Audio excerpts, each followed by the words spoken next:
Module 9, problem set 3. So here we're given a vector by its magnitude and bearings for direction. We're asked to represent this vector using our angled bracket component notation. Okay, so let's first depict our vector. Okay, we're told we're 41 degrees south of west. Okay, so this would represent west. I'm 41 degrees south of west. So we'll say that is 41 degrees.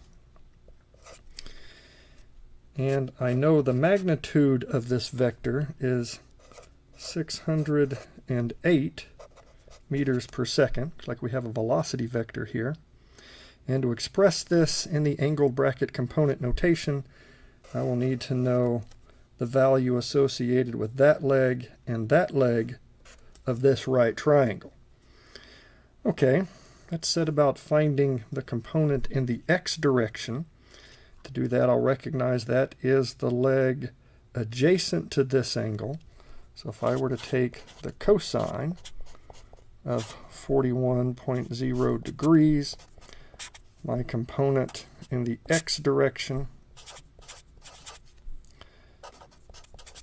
divided by the value associated with the hypotenuse. I will solve that for the velocity component in the x direction. I do that and I discover that that is 459 meters per second. Recognize that is negative. And to find the component here in the y direction, I'm going to take the sine of 41 degrees.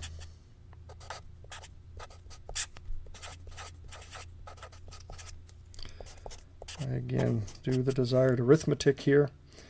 I discover that that value is 399 meters per second, and it also is negative. So in my angled bracket notation here, I would have had negative 459 meters per second, negative 399 meters per second. Let's try another one. Okay, so here we have an acceleration vector, magnitude of 17.8 meters per second squared. The direction is due north. Okay, so let's see if we could depict that. So due north, so that vector is going to lie along my y-axis. The magnitude of that vector is 17.8 meters per second squared. Okay, this one's going to be pretty easy for us to represent. As far as the x component is concerned, since my vector lies due north right along the y-axis, that is 0 for the x component. And the y component is the magnitude of the vector itself, 17.8 meters per second squared.